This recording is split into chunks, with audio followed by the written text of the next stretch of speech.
They say the ocean has no memory, but every time I hear the waves, I hear his voice. I've spent 7 years living in this small coastal town, fixing old clocks and watching the tide, thinking I had successfully hidden from the man I was forced to betray. But this morning, a man walked into my shop with a watch that stopped 7 years ago, the exact second I walked out on him. He didn't look at the clocks. He looked at me with eyes that held a decade of heartbreak and a terrifying amount of power. He said, "I told you I'd find you when the time was right." And my watch just started ticking. I'm Alara, and this is the story of why I left a billionaire at the altar, and the dark price he paid to bring me back. Have a wonderful day. Enjoy the story, everyone. Time is a strange thing. For some it's a luxury. For others it's a thief. For me, time has been a shield. I live in a place where the air always tastes like salt, and the only thing louder than my thoughts is the rhythmic crashing of the Atlantic against the jagged rocks of Raven's Cove. My life is measured in gears, springs, and the steady tick-tock of the antique clocks that people bring to me when they've lost their rhythm. They call me the silent clockmaker. I don't talk much. I don't make friends. I just fix what is broken, hoping that one day the ticking will drown out the memories of a life I left behind in the city of glass and gold. 7 years ago, I didn't exist in this town. 7 years ago, I was draped in silk and lace, standing in a cathedral that felt more like a cage. I was seconds away from saying, "I do," to Silas Vane, a man whose name was synonymous with power, wealth, and a ruthlessness that terrified the world. But I knew the truth. I knew that my father had sold my hand in marriage to pay off a debt that shouldn't have existed. I knew that Silas didn't love me. He wanted to own me just like he owned half the skyline. Or at least, that's what I told myself as I climbed out of a bathroom window, tore my lace veil, and ran into the pouring rain with nothing but the clothes on my back and a heart that felt like it had been shattered into a million jagged pieces. Since then, I've been a shadow. I moved to this town because it was the last place a man like Silas Vane would ever look. He likes skyscrapers and high-stakes boardrooms. He doesn't like damp workshops and the smell of lubricating oil. I changed my name, I cut my hair, and I learned to be invisible. Thought I was safe. I thought that 7 years was enough time for a man like him to forget a girl like me. After all, a billionaire can have anyone he wants. Why would he waste a single second on the one who got away? But this morning the air felt different. The fog was thicker, clinging to the windows of my shop like a cold shroud. I was working on a pocket watch from the 1800s, my magnifying glass pressed to my eye, when the bell above the door let out a mournful chime. I didn't look up. I never do. I usually just wait for the customer to set their broken treasure on the velvet pad on my counter. "I'll be with you in a moment," I said, my voice raspy from hours of silence. The customer didn't speak. They didn't move. But I felt a chill move across the room, a heaviness that made the gears in my hand feel like lead. There was a scent, something sharp, cold, and devastatingly expensive. It was the smell of wood smoke and a very specific dark cologne that I had spent 7 years trying to scrub from my nostrils. My breath hitched. My fingers froze. Slowly I lifted my head. Standing there, filling the small space of my shop with his towering frame, was Silas Vane. He wasn't the young, sharp-edged man I remembered. He was older now. His hair was touched with silver at the temples, and his face was a mask of cold, calculated stone. He was wearing a suit that cost more than my entire shop, looking completely out of place among the dust and the ticking clocks. He didn't yell. He didn't reach for me. He simply reached into his pocket and pulled out a gold pocket watch. He placed it on the counter with a soft thud. I recognized it instantly. It was the watch I had given him on the night he proposed. The watch that I had engraved with the words, "Forever isn't long enough." "It stopped," he said.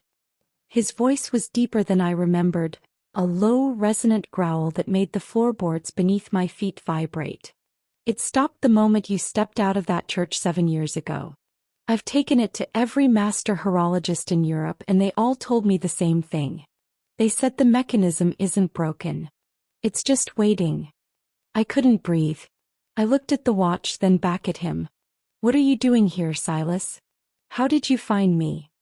He stepped closer, his shadow falling over me like a dark velvet cloak. I never lost you, Alara. I've known where you were every single day. I watched you buy this shop. I watched you walk along the beach every evening. I watched you hide. Then why wait 7 years? I whispered, my heart racing so fast I thought it would burst. Because, he said, leaning down until his lips were inches from my ear. I wanted you to realize that no matter how many clocks you fix, you can't turn back time. And I wanted you to be desperate enough for a new life that you wouldn't say no to the deal I'm about to offer you. He looked at the clocks on the wall, then back at me, a dark, predatory smile touching his lips. The 7 years of freedom I gave you, they weren't a gift. They were a loan. And today, Lara, I've come to collect the interest. If this story is already making your heart race, please subscribe to the channel and hit that like button. We are just getting started with Alara and Silas, and trust me, the secret she is hiding is deeper than the ocean outside her door. Comment the word time if you want to see if Silas is really as heartless as he seems. Let's get back into the story. The air in the shop felt like it was thickening, turning into a heavy mist that made it impossible to move. Silas didn't look like a man who had spent 7 years grieving. He looked like a man who had spent 7 years sharpening a blade. He picked up a small brass gear from my workbench, turning it over in his large, powerful fingers. He looked at it with a strange kind of pity, as if he couldn't believe I had chosen this dusty life over the empire he offered. I tried to find my voice, but it felt stuck in the back of my throat, dry and useless. I finally managed to whisper, "What interest, Silas? I have nothing. Look at this place. I barely make enough to pay the rent. There is no money here for you." He let out a short, dark laugh that didn't reach his eyes. "You think I want your money, Alara?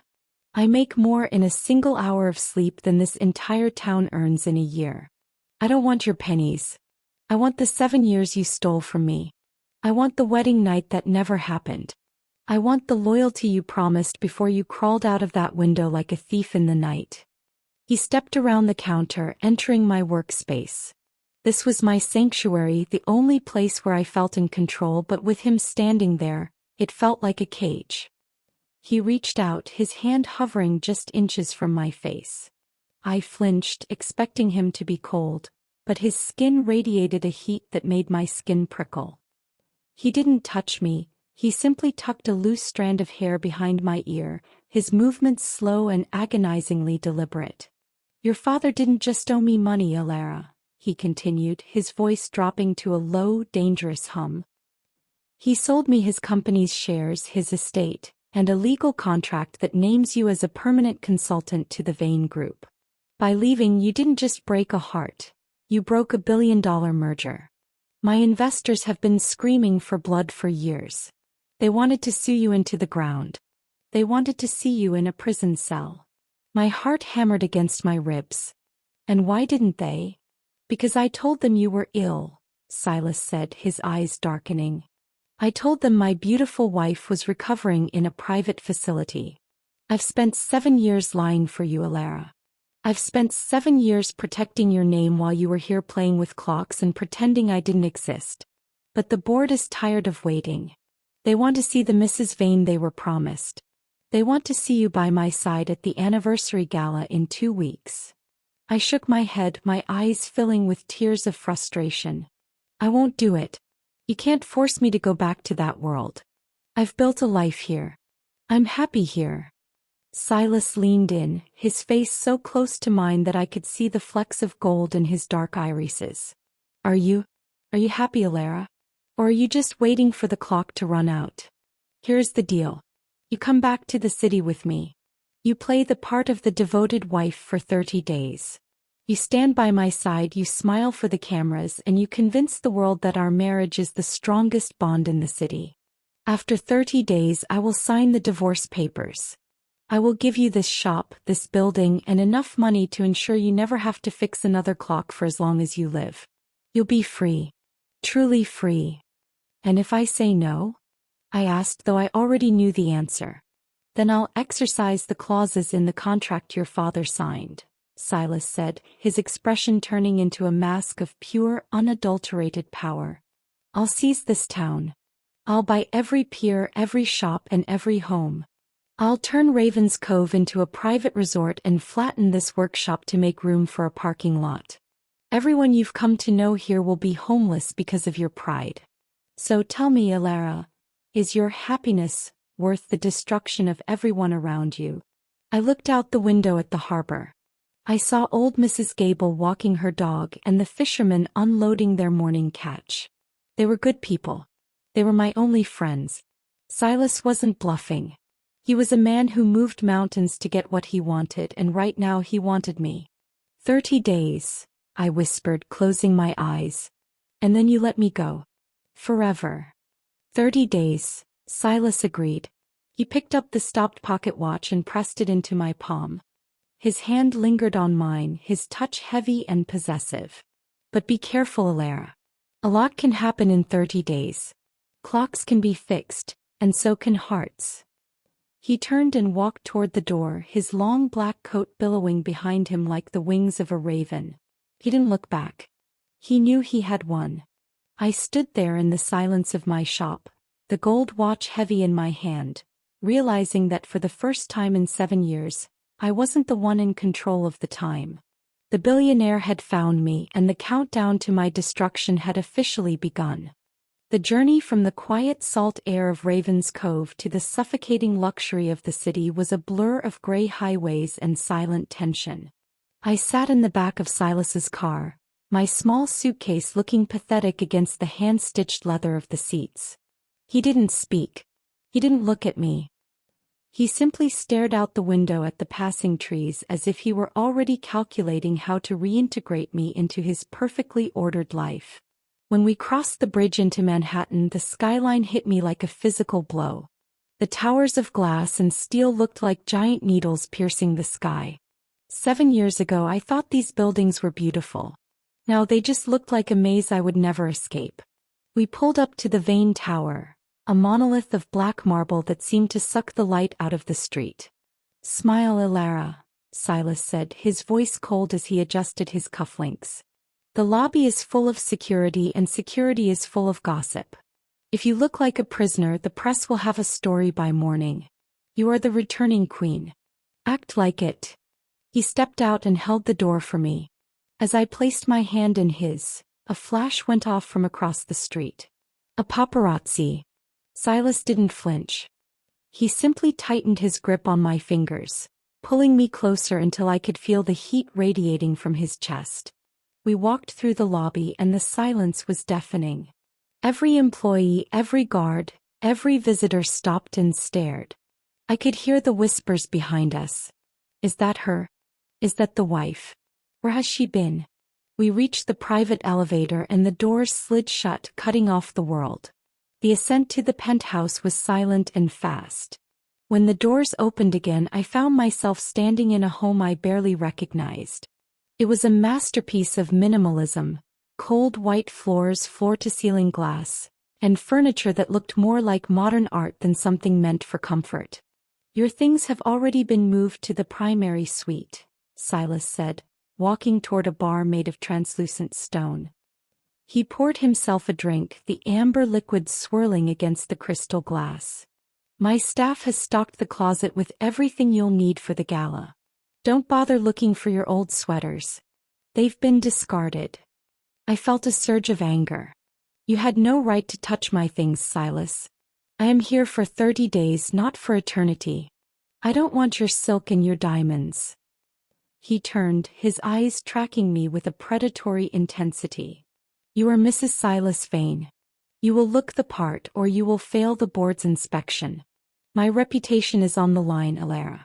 Do you think I brought you back here for a domestic reunion? This is business.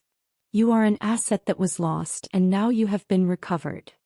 He walked toward me, his footsteps silent on the expensive rugs. He stopped just inches away, looking down at me with a mixture of disdain and something else. Something that looked dangerously like hunger. He reached out and traced the line of my throat with his index finger. "The primary suite is through those doors," he whispered. "You'll find your wedding ring on the nightstand. Put it on. And don't think about sleeping in the guest wing. My staff stays in the apartment below. If they see us sleeping in separate rooms, the recovery story falls apart. You'll sleep in my bed, Alara. In my space. Under my rules. I won't sleep with you, I snapped, my heart hammering against my ribs. I didn't ask you to sleep with me, he said, his voice dropping to a low, mocking hum. I asked you to occupy the same space. I stopped wanting you the moment you climbed out of that window, Alara. I just want my life to look perfect again. Now go. I have a merger to finalize. Try not to break anything. I retreated into the bedroom, slamming the heavy oak doors behind me. The room was massive, dominated by a king-sized bed covered in charcoal silk. On the nightstand, resting on a small velvet cushion, was the ring. The 5-carat diamond stared at me, a cold, unblinking eye. I picked it up and the weight of it felt like a shackle. I walked to the window. From the 60th floor, the people below looked like ants. The ocean was nowhere to be seen. The sound of the waves was gone, replaced by the low, constant hum of the city's air conditioning. I felt a tear slide down my cheek as I slipped the ring onto my finger. It fit perfectly. It was as if my finger had never forgotten the shape of its prison. As the sun began to set, casting long, bloody shadows across the room, I heard the door open. Silas walked in, his jacket gone, his white shirt unbuttoned at the collar. He didn't look at me as he began to unclock his watch, the gold pocket watch I had fixed. He set it on the table and began to move toward the bed. 30 days, I whispered into the darkness of the room. 29, he corrected, his voice sounding tired and strangely hollow. Get some rest, Alara. Tomorrow the world starts watching us again. And I expect you to be the best actress in Manhattan. I lay down on the far edge of the bed, as close to the edge as I could get without falling. I could feel the mattress shift as he lay down on the other side. There was a vast, cold desert between us, yet I could feel his presence like a storm on the horizon. I closed my eyes and tried to imagine the sound of the Atlantic, but all I could hear was the steady, rhythmic ticking of the gold watch on the nightstand. Tick, tock, tick, tock. The billionaire had his queen back.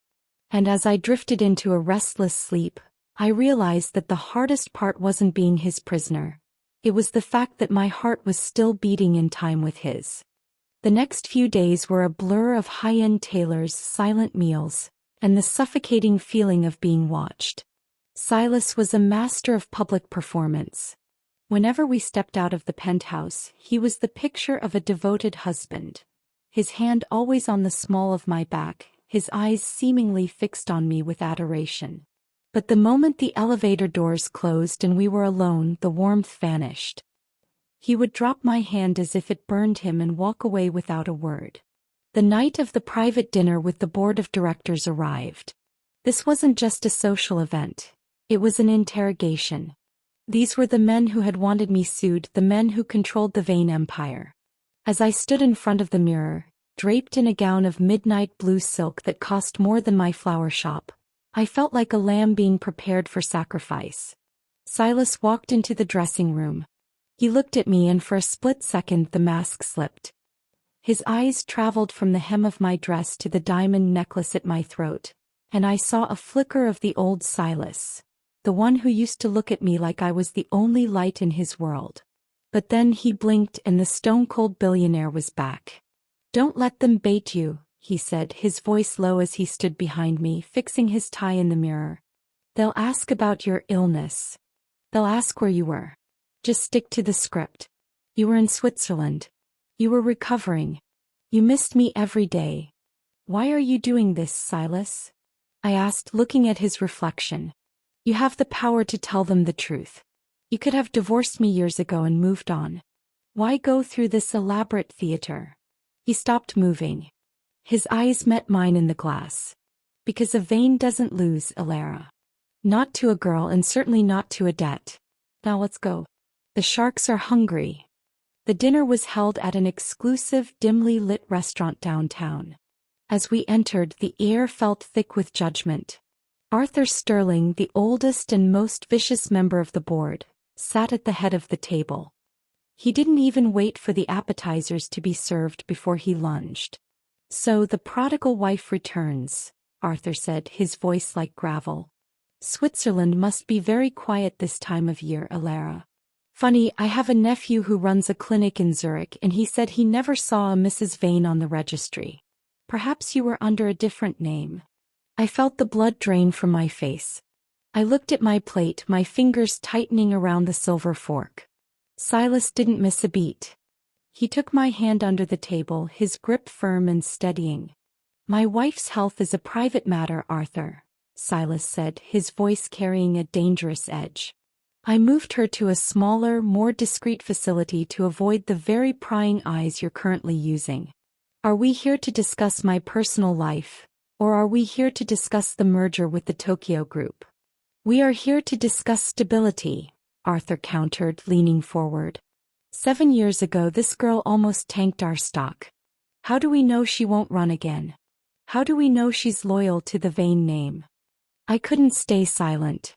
The salt air of Raven's Cove had given me a spine that the silk dresses couldn't hide. I looked Arthur directly in the eye. "Loyalty is a two-way street, Mr. Sterling," I said, my voice clear and steady. "I left because the Vane name felt like a weight I couldn't carry. But I'm here now. And I think the fact that Silas has spent 7 years protecting me says more about the strength of this marriage than any stock price ever could." The table went silent. Silas looked at me, a strange, unreadable expression on his face. For the rest of the night, the board members backed off, but the damage was done.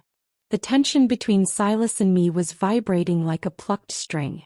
When we finally returned to the penthouse, the silence was explosive. I kicked off my heels and walked toward the balcony, needing the cold city air to clear my head. Silas followed me out, the wind whipping his white shirt. "You shouldn't have spoken to Arthur like that," he said, though there was no anger in his voice. "I'm tired of being a puppet, Silas. If I'm going to be your queen for 30 days, I'm going to do it with my own voice." "Why did you really leave, Alara?" he asked suddenly. The question was a whisper, lost in the noise of the city below. "I know it wasn't just the debt. I know it wasn't just my ambition.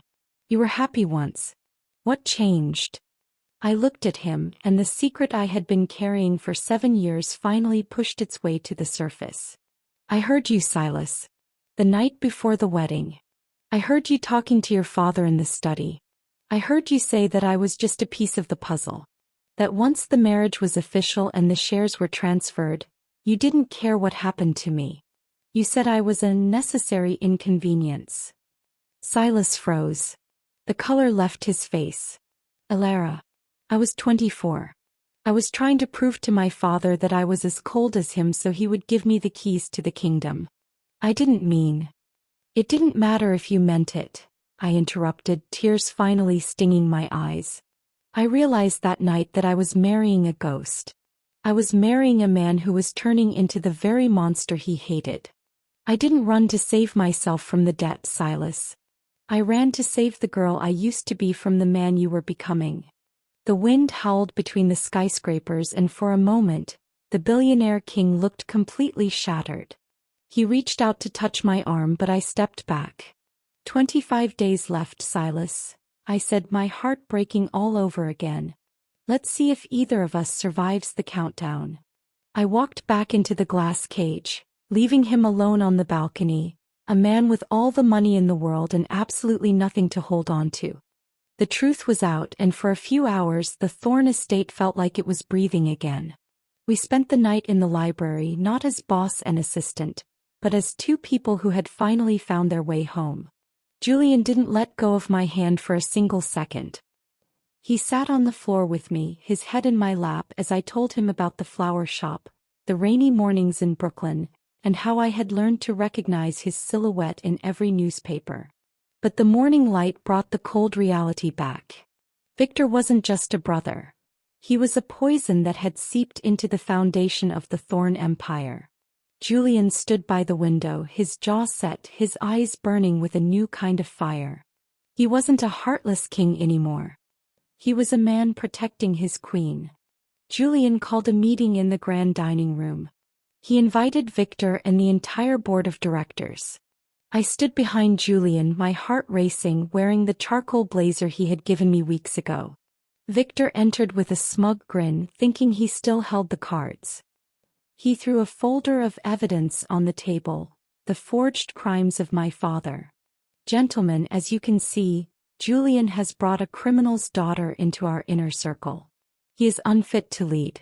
He is compromised by a ghost. The only ghost in this room, Victor, is you. You've spent 10 years living off my hard work while trying to kill the only thing that made me human. Julian didn't look at the folder. He looked at the security team entering the room. He had spent the last 6 hours using his billions to find every bribe, every threat, and every illegal transaction Victor had ever made. He didn't just defend me, he dismantled Victor Thorne in front of the world. By the time Julian was done speaking, Victor wasn't a threat anymore. He was a man being led away in handcuffs, his face pale with the realization that the robot he had created had finally developed a heart of steel. A week later, the Thorne estate was quiet. The debt was gone. The contract was shredded. Julian offered me everything: diamonds, private jets, the throne of New York. But I didn't want the gold. I wanted the boy from the garden. I went back to Brooklyn. I opened the door to the petal shed, the scent of eucalyptus and soil greeting me like an old friend. I started arranging a bouquet of sunflowers, feeling the sun on my face. Thought it was over. I thought Julian would go back to his high-rise office and I would stay in my quiet world. But then the bells above my door rang. Click, clack, click. Polished leather shoes on my dusty floor. I didn't look up. I didn't need to. I knew that scent anywhere. I'm here for my order, Miss Hayes. I don't remember you placing an order, Mr. Brooks. I mean, Mr. Thorne. I'm ordering a lifetime. I realized I don't like the view from Mount Olympus. It's too cold. I'd rather be a florist's husband in Brooklyn. He didn't pull out a contract this time. He pulled out a simple thin gold band, the one we had looked at in a shop window when we were 17. No diamonds. No drama. Just a promise. I spent 10 years being untouchable, Samantha. But you're the only person who ever saw through the mask. I don't want to be a king. I just want to be yours. Will you let me stay? I promise I'll even learn how to staple the reports correctly. You're still arrogant, Julian Thorne. But you're my arrogant jerk. Welcome home. He kissed me, and for the first time in a decade, the rain stopped. I realized that my big mouth hadn't just gotten me into trouble. It had led me back to the only truth I ever knew. Love isn't about being untouchable. It's about being brave enough to stay. Have a wonderful day. Enjoy the story, everyone. And remember, the deepest love stories aren't the ones without scars. They're the ones where the scars finally heal. Wow, what a journey. From a small flower shop in Brooklyn to the heights of Manhattan, Julian and Samantha finally got their dance. If this story touched your heart, please subscribe to English Story with Masha, so you never miss our deep, emotional tales. Like this video if you believe in second chances. And before you go, tell me in the comments, what would you do if your first love showed up at your door 10 years later? I can't wait to read your stories. Until next time, keep dreaming and keep loving.